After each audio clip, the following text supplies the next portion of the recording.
With the feet, what I'm going to focus on is the idea that this foot right here is probably where your foot contacts the ground to the front when you walk, and this foot back here is where you've just pushed your heel up to take that step. So the front is the contact, the back is the push off, and as you walk, what happens is your feet pass each other. So when you see walk cycle tutorials, you'll hear a lot of people talk about contact poses and passing poses. To make it even more complicated, what I want to do to really speed up my animation and make sure that I can flow through this whole thing quickly is I want to be able to animate one foot and just copy and paste that data over onto the other foot. So I'm going to start over here on my left foot. After I animate the left foot, I'll paste that data onto the right foot, so I'll basically be doing half the animation. I will step through this pretty slowly so that I can go through the copy-paste process. It's not complicated, but it does take a little bit of getting used to. So for this left foot, I'm just going to do translate X, the forward and backward motion. So based on how low my hips are, I can pull my foot about to this point. That's translate Z. I will right click and key selected there. And then I always want to keep my keyframes evenly spaced for any kind of cyclic motion.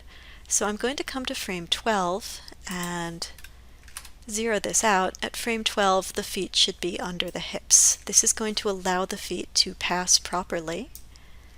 And let's go to frame 24. At 24, I'm going to move this foot back, probably about until the IK starts breaking. Good.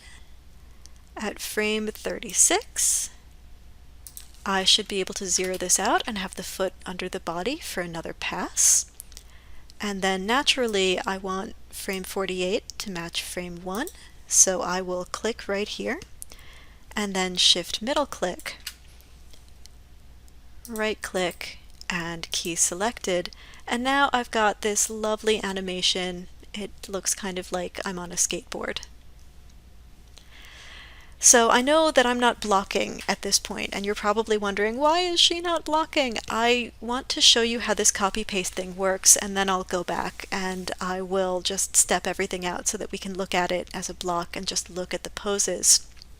But for the moment, I want you to see the copy-paste in action, and I think it's a little bit easier to look at when you've got all the tweens. So we're going to try it.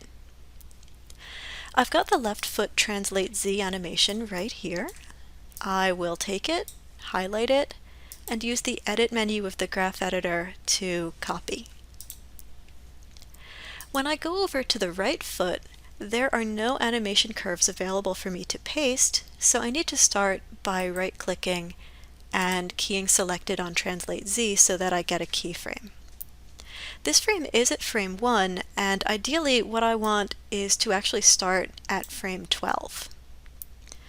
There are a couple of ways that I can do this, and they all live in the Paste option box.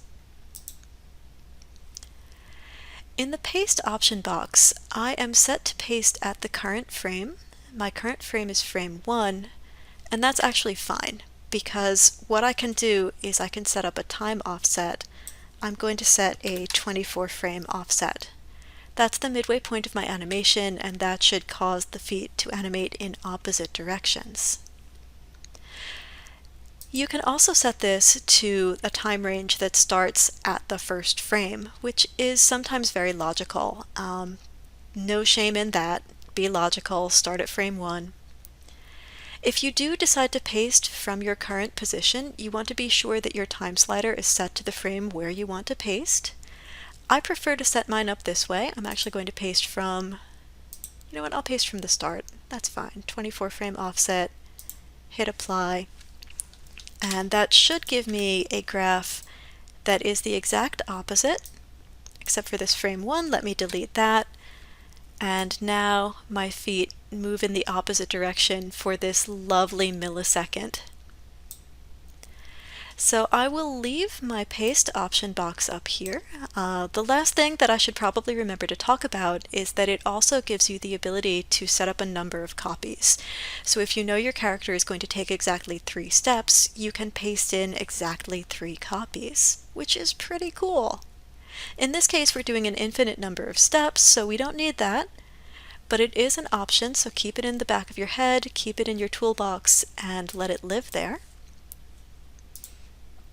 What I'm going to do is I'm going to take this right foot animation, and in the curves menu, you remember that pre-infinity cycle that happens before your first keyframe. I'm going to turn that on. I'm also going to go ahead and set up a post-infinity cycle here. And now this foot will simply continue to slide as long as I need it to.